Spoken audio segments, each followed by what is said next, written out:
Hello guys, great to welcome you back here on the channel. And you know what? I've had literally countless people asking me about post-processing of a recent panorama image, a tracked pano I shot.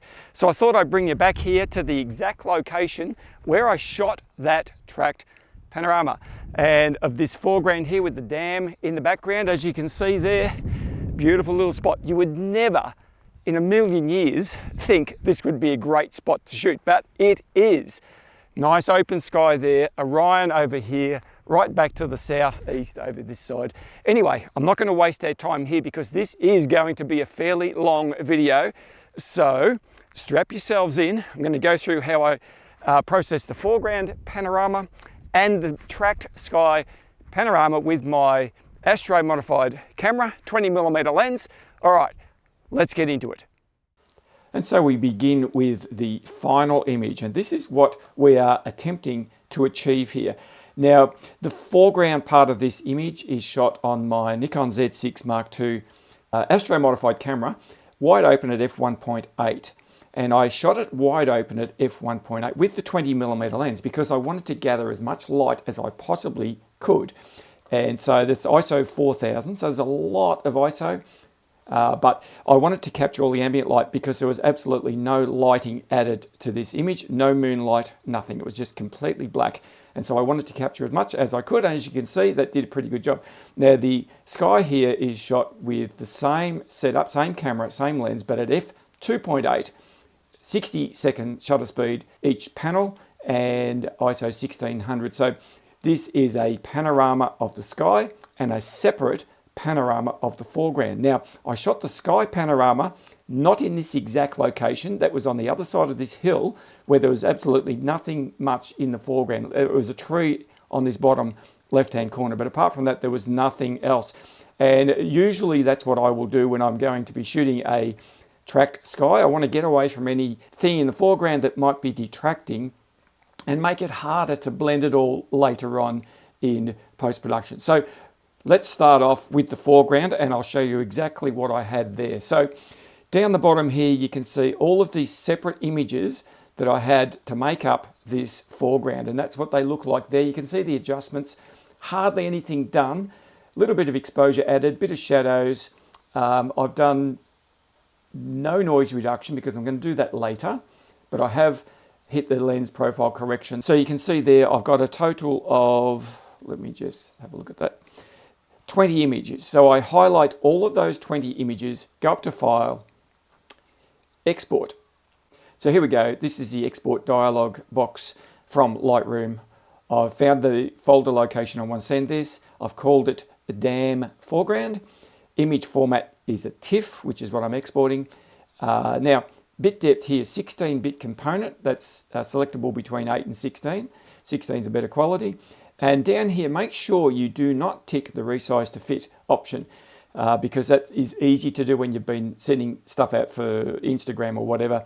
The other thing is make sure there's no watermark selected down here, and we are good to go. Press export, and then we'll wait and see what we get. And now you can see all 20 images here in our folder that we exported to. Now, one thing I want to draw your attention to here is I shot these as a double row panorama, even though I only want the foreground. So particularly the sky section that you can see here, I'm not going to use any of that, but I included it because when I do the sky replacement later in Photoshop, I am going to need that real estate. The way that I tend to blend my panoramas is by using the built-in Photoshop sky replacement feature, and it just makes it a bit easier. So essentially, if I'm capturing foregrounds, I really only need the foreground parts of this, but I use the sky there for that reason. And I think it also, when it blends in, it makes it a little bit more realistic because of these highlights in the sky where the light pollution is, etc. So what I'm going to do now is go over to the Microsoft Ice program, which is what I use to blend my panoramas. Now this is what Microsoft Ice looks like. Ice means Image Composite Editor. This is a Windows only program, but I find it to be quite excellent for stitching panoramas. So I click on New Panorama, and it takes me to the folder, or I want to go to the folder where these images are stored. So that's where I head to, and you can see them all there. I just select all of those images and click Open. and you can see them all there. Now I just go along this top row. So next, and it's going to align the images and composite the images. All right, so it didn't take very long to do that. And you can see that's what it's given me so far.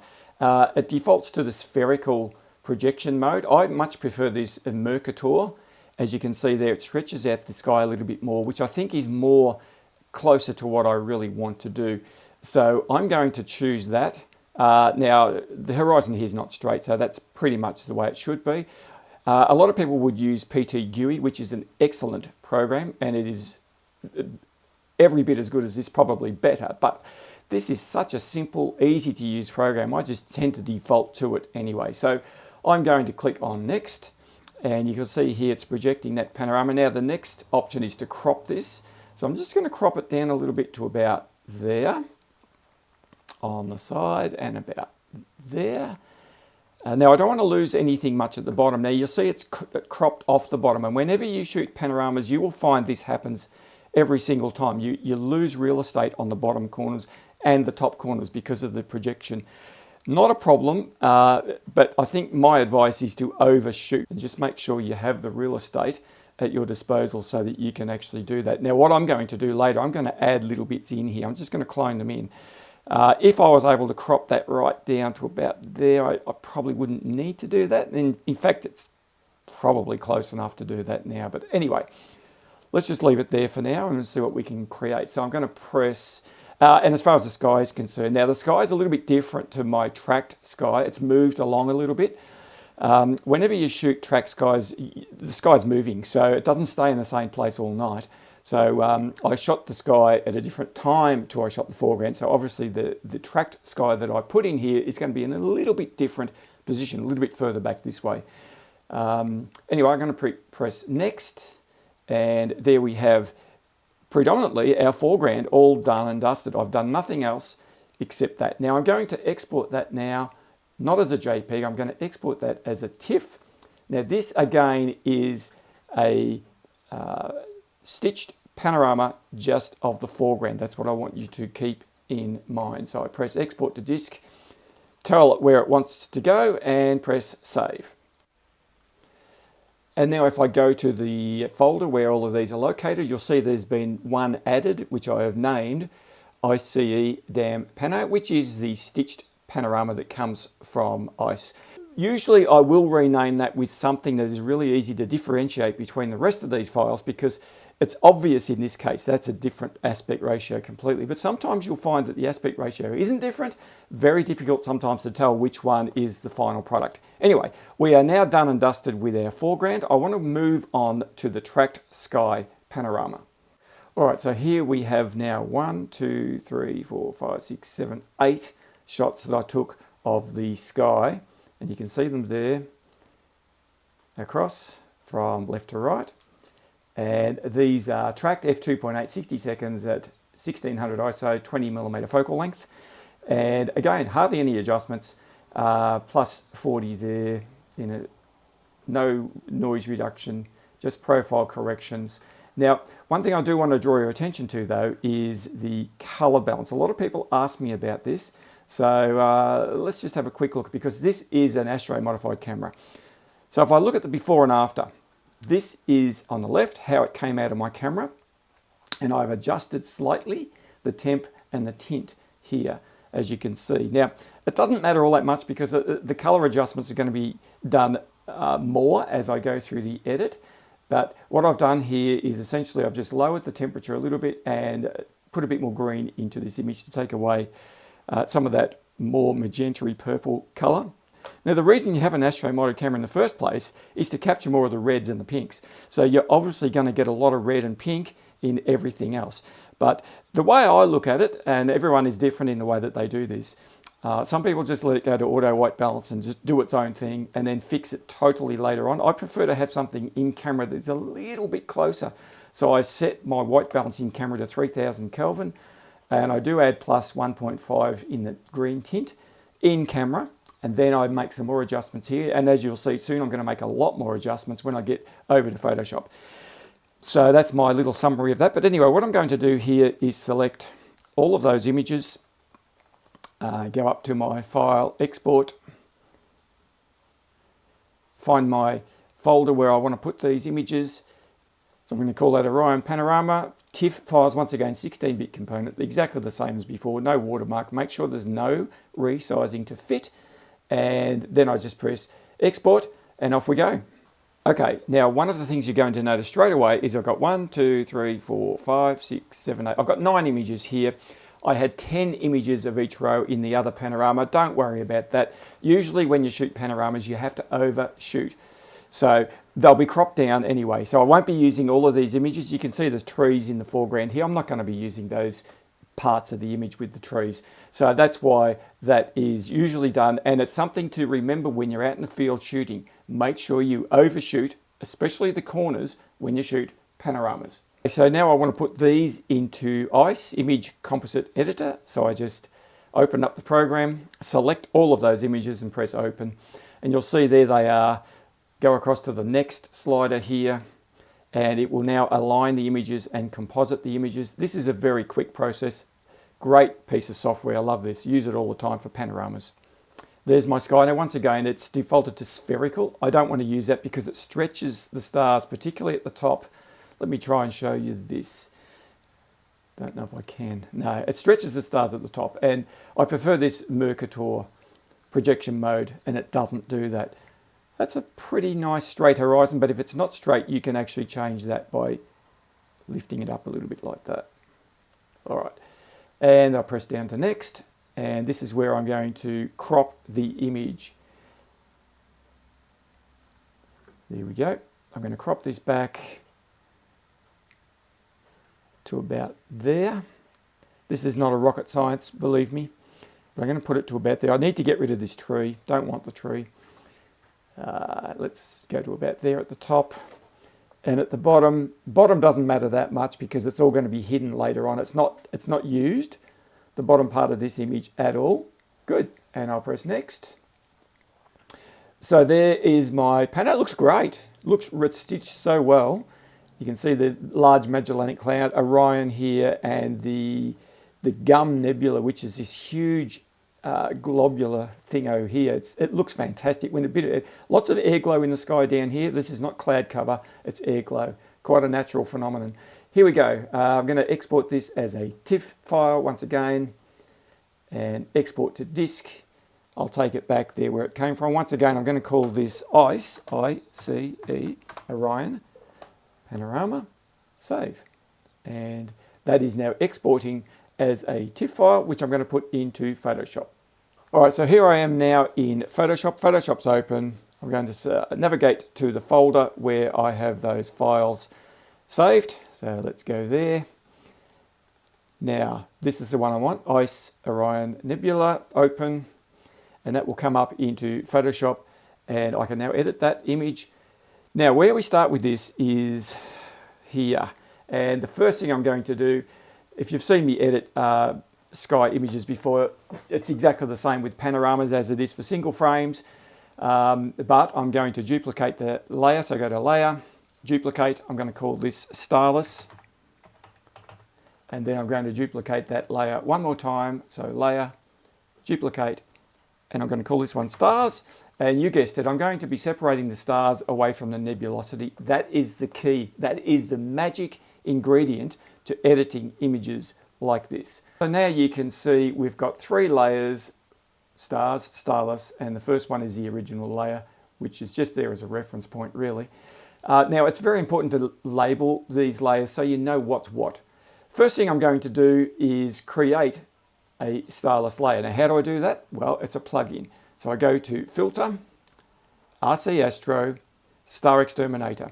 Make sure when you open it that you have this large tile overlap checked. I check it for everything. Now, it does take longer to do the star removal, but it is well worth it. You get a far cleaner image.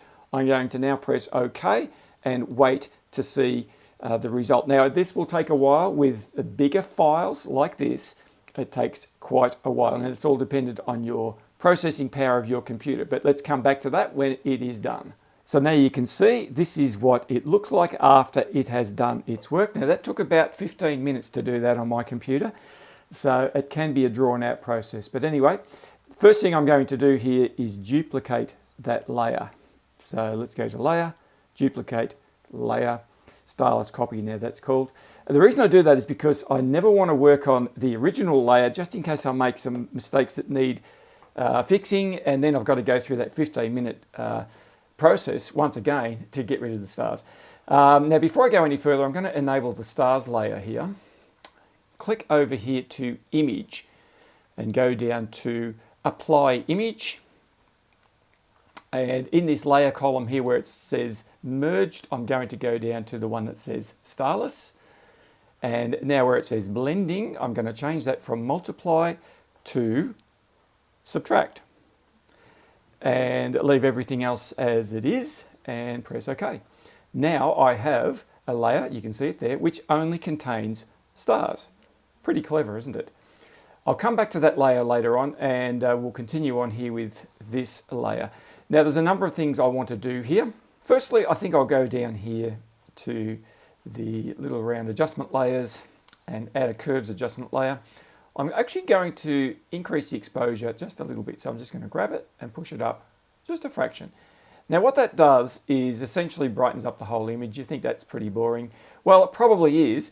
Now, one thing I don't want to do is increase all of this light pollution down here too much. So I'm just going to go into the layer mask here, click on the brush. Yeah, leave it on normal. Opacity about 50% is good. And make the brush reasonably large, just like that. And rub out the adjustment just down here. Just feather it across there. Now, most of this is going to be gone later on when I blend it in anyway, so it's not going to be such a problem. The other thing that I've got to be mindful of, this is Orion, and the Orion Nebula does blow out very, very easily. So what I might do there is actually do the same thing. Let's get that brush nice and small and get rid of some of that brightness because it blows out. Now, I'm not too worried yet, but it can blow out a lot. Now, look, that's only a tiny part of this image. Not such a big issue. Sometimes the Magellanic Cloud can be a bit the same, but it looks okay there. All right, now I'm going to have a look now at some color correction here. So I'm going to click an adjustment layer, color balance. And what I want to do here is make some adjustments to all the different color channels. And you can do it here in the midtones, in the shadows, and in the highlights. So firstly, in the midtones, I'm going to add a little bit of cyan here. So I'm going to go negative. That takes away from red. So you can see the cyan is on one side, red's on the other. I'm going to go -3 or 4. Let's see what that does. And add some yellow as well in the midtones. Now in the shadows, I'm going to actually add some blue in here. Just a little bit. Maybe some of that. Yeah, that's more like it. So you can see I've taken away some of the magentas and the pinks. I've probably added a bit more blues and greens in this at this particular moment. And in the highlights, let's see what we can do here. I might just go for a bit more yellow in here. That's particularly affected this section down here. All right, let's just leave that there for the moment. If I take it on and off, you can see what that's done. So immediately we are starting to get rid of some of that magenta-y, reddy sort of pinkish glow that you get with an astro-modified camera. But these sections of the nebulosity here have lots of that in it, and that's why you have an astro-modded camera in the first place. So you can see what we're doing here. Yeah, that looks pretty good. So what I'm going to do now is select just the stylus copy layer. Everything else is not selected. And I'm going to go to layer and merge visible. And what that essentially does is flattens just those three adjustments without affecting anything else. So that looks pretty good. What I might do now is go up to filter and go to camera raw filter. And this is another adjustment. We'll go to effect. And I'm going to go to dehaze and push that up a fair way. You can see what that does to the image. Immediately it punches the image a lot. And I don't mind that, but one problem we've got here is I want to be able to make some subtle adjustments to this.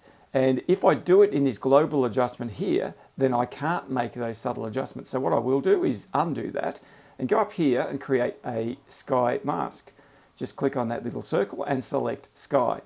Now by doing that, all the software is actually doing is affecting the sky, but that's not really why I'm doing it this way. I'm doing it this way because I can add and subtract from the selection here. I couldn't do that before.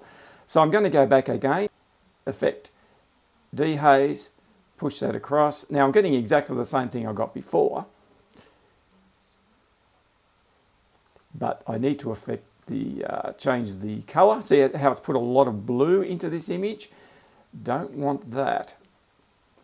So I'm going to add some yellows in to counteract that a little bit, and we're a bit more like so. That's pretty good. I'm going to increase the exposure again a little bit. Now it's pretty bright here. Now this is the reason why I went into this tool in the first place. So if I click on subtract here and select a brush and click the show overlay, I can now take away, and I'll feather it, just this bottom bit here, and probably a little bit along here where these light pollution is.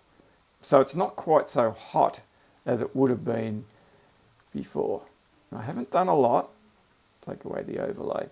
So this just calmed it down here in these sections where I think it might be a problem. Now, to be absolutely honest with you, I'm going to be cropping this image anyway, and I'm going to lose some of that. But this is just one of the ways that you can use some of these tools in, this is Adobe Camera Raw within Photoshop, without affecting the whole image. All right, let's get out of there for a moment. And then I'm going to go back up here to color, add a bit more yellow into there. I think that looks better than what it did before. And I'm going to press OK, just as simple as that. And you can see the adjustment change here as it overlays those settings. Looks pretty good. It's starting to get some real dynamics to the image. So what I'm going to do now is I'm going to add another adjustment layer. This time it's going to be a curves adjustment layer. And this is the RGB, so it's affecting all colors the same. I'm just going to create a simple S curve in here. And let's just see what that does. So suddenly we're getting this real dynamic type of image. Now by doing an S curve, I'm actually dropping the shadow areas and increasing more of the highlights. Now one of the traps that you're going to face with this is you're going to start blowing out these areas again. But the good thing about Photoshop is that it puts a layer mask on every adjustment layer that you put here. So I can just go over here to the brush tool, make my opacity somewhere around about 25%, normal, soft brush, and make it a nice big large brush, and just simply brush over this area, and that just again takes away some of the harshness out of that adjustment. And again, I reiterate, I'm going to be covering a lot of this anyway, so it's not going to be such a problem later. Also, some of these top dark areas, I'm going to drop that as well, but probably by less amount, probably let's say about 11% there. So it's pretty dark at the top here, but that's okay because the sky naturally does get darker the higher it gets up into the sky. And I think that's starting to look a lot more natural now compared to what it looked previously. So I'm just going to sit on that for a minute, and I'm going to get my, one thing I will do before I do anything, again, it's really easy to blow out these nebulas. So let's just have a look at that. I want to go in, forget the noise at this point, I'm going to fix that later. Go over to the Orion Nebula, there it is. So once again, I'm going to bring the exposure on that down because I've increased highlights. And when you do that, you'll blow things out very, very quickly. Okay, that doesn't look too bad. And I'll also go over to the Magellanic Cloud over this side and do exactly the same thing. Just take out some of the heat out of it. These are subtle adjustments and things that you will develop in your own editing style. Now you can see there's an awful lot of that pink magenta here, but that is natural in the night sky in this part of the world. This is the Southern Hemisphere. I know a lot of you guys in the Northern Hemisphere won't see a whole lot of this, but it is there. It's the Gum Nebula, absolutely amazing part of the southern sky. I want to add some stars in here and get an idea of what this is going to look like. So firstly, I'm going to click on this layer here, stars layer, change the blending mode from normal up to color dodge. Now I could use any of those blend modes here, light and screen, color dodge, linear dodge, lighter color. They all do a similar thing. I tend to like to use color dodge. Now I'm going to do a couple of other things here. One thing I want to do immediately is duplicate that layer, duplicate layer, stars copy, and I'm going to add a layer mask to that copy. Now, why am I doing this? So the concept of separating the stars from the background gives you an added bonus of actually making the brighter stars shine out and the lesser stars be dimmer. And I like that because when we are out there looking with our naked eye into the sky, we see these bright stars. We don't really see the faint ones so much. And I want to make that even more obvious. So on this layer mask here, I'm going to press Control I, and that inverts it. In other words, it turns it black. And that means you're not seeing any of the effect of it unless I paint white over the top of it. So let's go down here, change this little tool down here from black to white, just by clicking that little arrow. Still a paintbrush tool. Now I'm going to be using this at 100% opacity, normal mode, soft brush. I'm going to zoom in, somewhat zoom in, because this could take a while. And I just want to show you the basics of it because this video will be very, very long if I go through every single step and explain every single thing at length, but I'm going to do my best. So I'm just going to hover over the bright stars and click on them, and that makes them stand out. You can see the stars here in Orion, and all of these bright stars that you would naturally see with your naked eye. I'm going over them one at a time. Yes, it takes a little while, but it's not as bad as you might think. So the bright stars, they're going to stand out just as I see them in the sky. All right, so there you can see now the effect that has is that these brighter stars, which are the ones we see with our naked eye, are now even brighter. But I'm not going to stop there. I am going to go again and duplicate that top layer. So I'm going to go to Layer, Duplicate Layer, that is called Stars Copy 2, and click OK. And that makes those stars even brighter again. So now those three, if I turn them off, we're back to no stars. If I turn them back on, and that completes the image much, much more. So effectively what I've done is I've alleviated some of the fainter stars which sort of fill the sky, and it's just too much. Now your eye does not see those stars, the camera does. I prefer this image to look more like my naked eye sees. Let's just move on. So let's get back here to this part of the image, and look, I'm really enjoying this. So I'm going to flatten those two layers together. So I'm going to go to Layer, Merge Visible. Now a lot of people would be sitting there screaming at me saying you've got to push that image a lot more than what it is now. I hear where you're coming from, guys. I'm a little bit more subtle in the approach that I edit my images. I like it. And look, to push that more, I might go back to the curves layer again and maybe add another S-curve or something along the lines of something like this to really push it out. See how it's becoming much more in your face? But I'm really hesitant to do too much of that because it just becomes a little bit too much in my mind. I'm okay with subtle. This nebulosity in the sky here it's massive. It is really, really big, and I don't want to be too aggressive with that. So I don't know. Maybe I'll just do a tiny little bit of adjustment, but not very much because I really don't want to do too much to this. All right, so my next step is I'm just going to merge these three layers here. So let's go to Layer, Merge Visible. Now, the thing that is going to happen now is I'm going to have to do some noise reduction because this is very noisy. Look at that. It's awful. Remember, I didn't apply any noise reduction to this previous to this point. So now I'm going to. Now to do that, I'm going to use Topaz. There are many ways you can do noise reduction, but I'm going to go to Filter, Topaz Labs, Topaz Denoise, and I'm going to apply that to the whole of the background, but not the stars. You'll notice it's still starless at this point in time. And that is one of the things that I love about this method of using the star exterminator. I can apply noise reduction to parts of the image without the whole thing. So when you start applying all sorts of these push and pull settings and adjustment layers and so forth to stars, they blow out. They start to lose the fine detail and they just become blobs.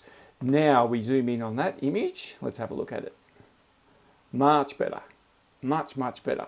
Now, with any noise reduction, you lose some amount of detail. That is just the nature of the beast, but you have to live with that because noise reduction does that to every image. So noise reduction is the opposite to sharpening.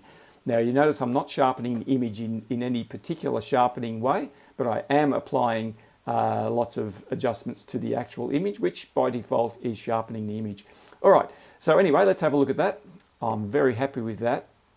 What I'm going to do now is basically flatten the image, but one way I can have a look and see what that's going to look like is to hold down Shift, Control, Alt and E at the same time, and that presents me with a flattened layer.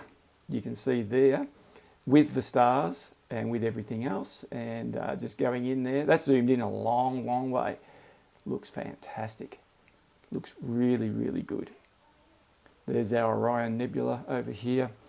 That looks good. I like it. Now I know there's a lot of you out there saying, oh, you could go a lot further with that image. Of course you can.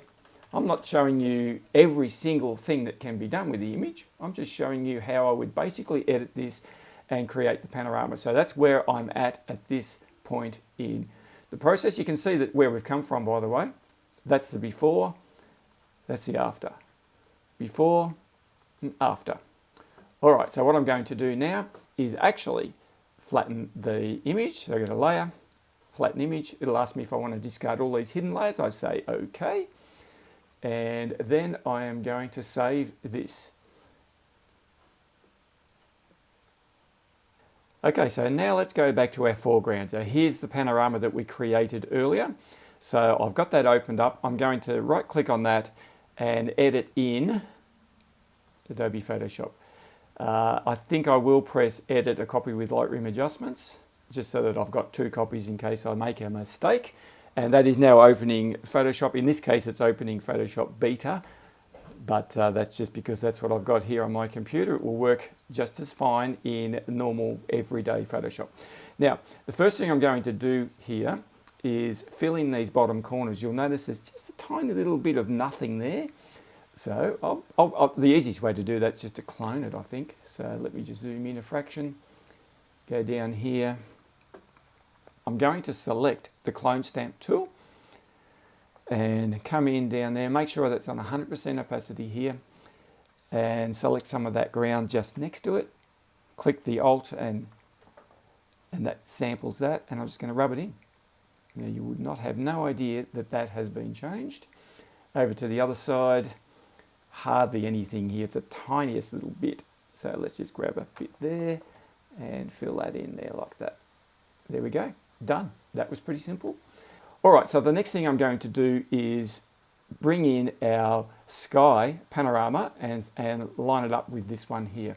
So to do that, I'm going to go to Edit and Sky Replacement.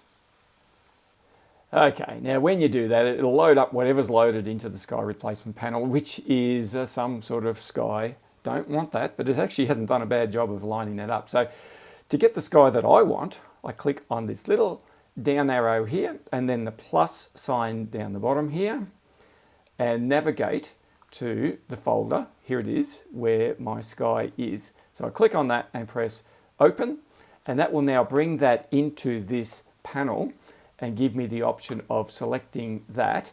Now, because it's a panorama, it may take a little bit longer to bring into this panel. Okay, you can see it there. So I just click on that, and now it is going to do the job of overlaying that sky, which looks absolutely beautiful, as you can see. All right. Gee, that looks good. So I love that. I really love what it has done straight out of the box. I'm going to press OK. Look at that. Now, how much work was that? Now, I just want to reiterate a couple of things to you. Why did that sky beautifully go into my image without having problems? Now, if I zoom in, you'll see that I need to do a bit of work on this tree, but and probably that one. But overall, it looks like it's blended in beautifully. That is because of the way I shot it. I shot the foreground with a nice bright sky. Remember, I shot this wide open at f1.8.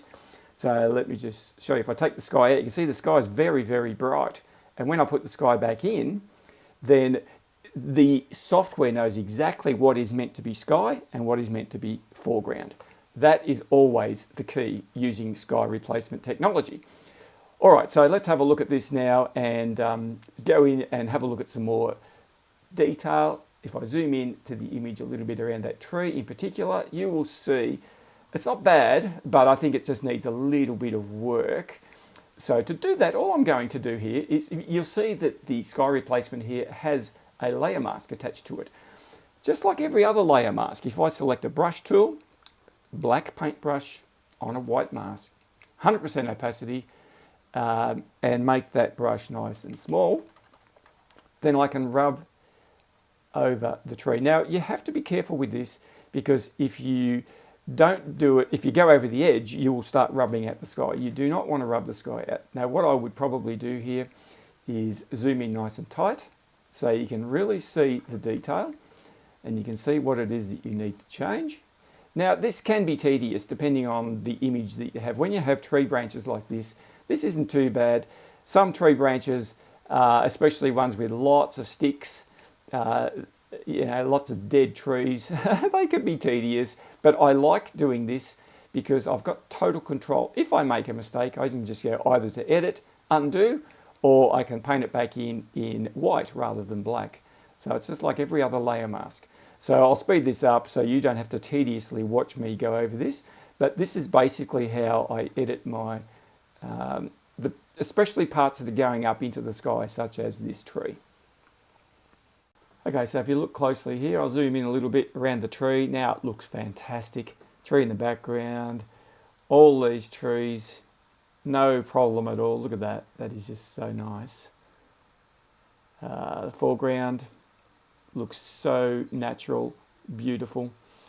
All right, so what I want to do now is blend the foreground a little bit better. I want to do something with that foreground. It still needs a bit of work, but we're very, very close to where I want this image to be. And I don't want to draw this video out too long, so I'm going to race through some of these things now just to see if we can make it a bit more quick.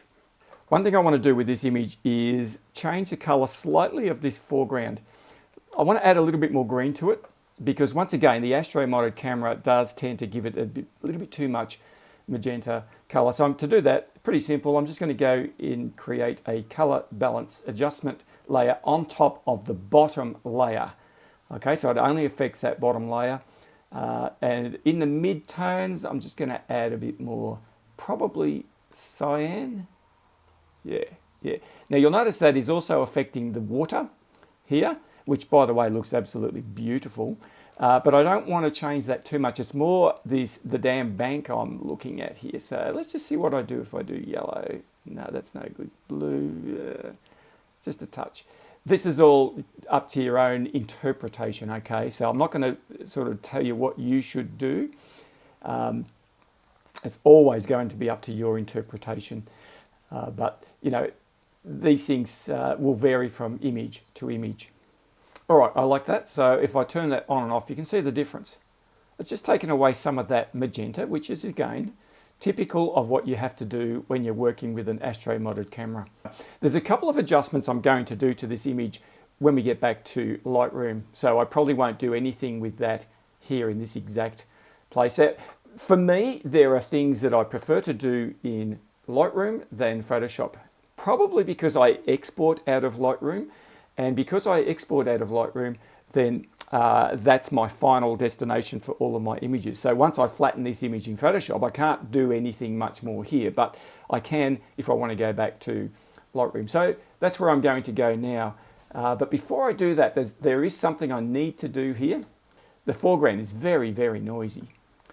Not too bad, to be honest, looking at it, because I've applied no noise reduction at all to the foreground. But I'm going to, and that will make it look a lot better. So before I do that though, I've got to turn off the top sky layer, because I need to merge these two layers of color balance that I just put into this. So I'm going to do that now. Go up to layer, merge visible. Now on that layer, I am going to apply, I can turn the sky replacement back on now, it doesn't matter, because I'm working on this bottom layer, and I am going to apply filter, Topaz Labs, Topaz Denoise, and we're going to go in and do the same thing I did with the background of the sky panorama layer. Now you'll notice here it's showing us the old sky, but it's the new foreground that I'm more concerned about here. And yes, it's going to take away a little bit of detail, but it will fix up the noise. So I'm going to press apply on that. It's a very quick program, doesn't take long at all. You can see it took about 10 seconds to do that adjustment. And I think really it is certainly worth the investment. Yes, you can certainly do all of this in Lightroom and Photoshop in the built-in Adobe tools, but to be honest with you, I really like using Topaz. It's just so quick and easy.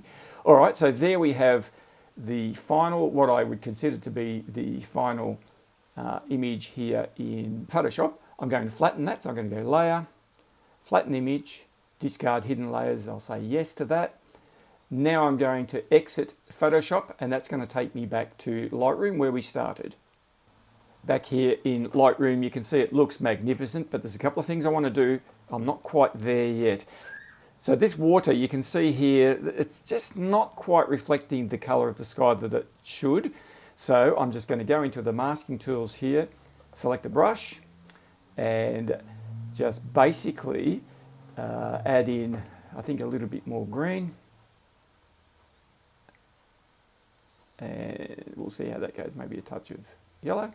And just gently paint that in here, particularly in this section. I think it's okay over here, but just in that section there, we'll just see what happens. And I think it needs a little bit more exposure, so I'll just brighten it up a fraction. Oh, and the other thing is, if I click on this show overlay, it'll tell me if I actually go over the edge. Now, it hasn't gone over the edge. The tools here are fantastic. They're so easy to use. Another thing I want to do is draw the eye into the center of this image a bit more. There's two ways you can do this. One is by applying a new mask and a linear gradient and push it in like so, and then drop the exposure so it darkens the edges a little bit, just like that.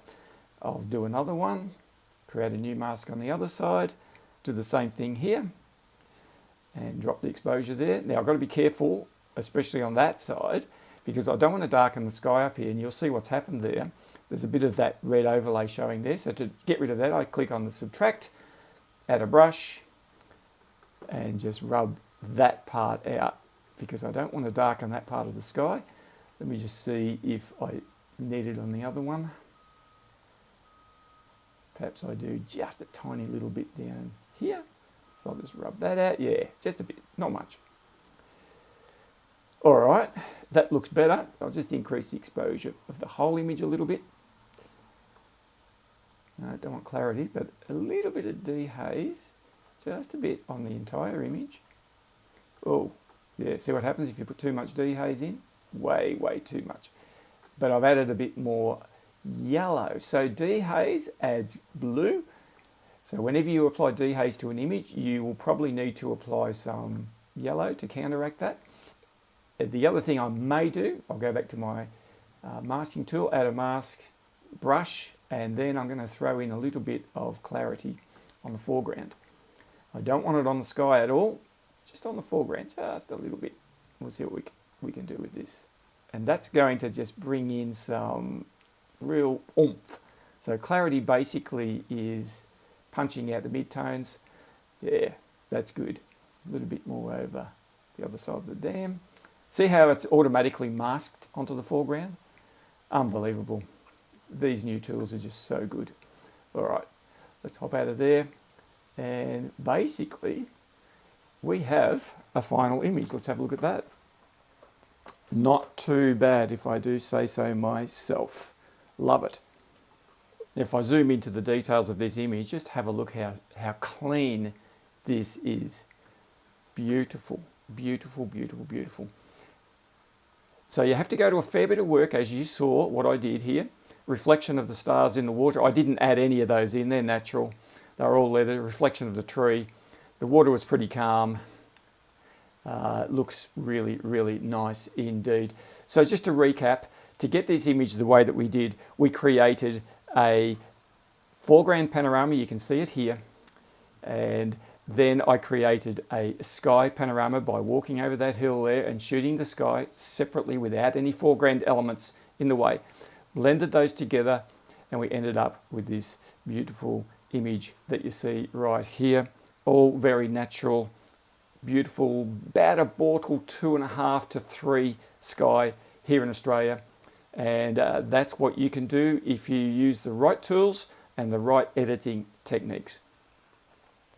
All right, so there you go. I hope you got something out of that video. It was a long one. I apologize, but it takes a long time to go through these post-processing videos. All right, until I see you in the next one, have a great week. See you later.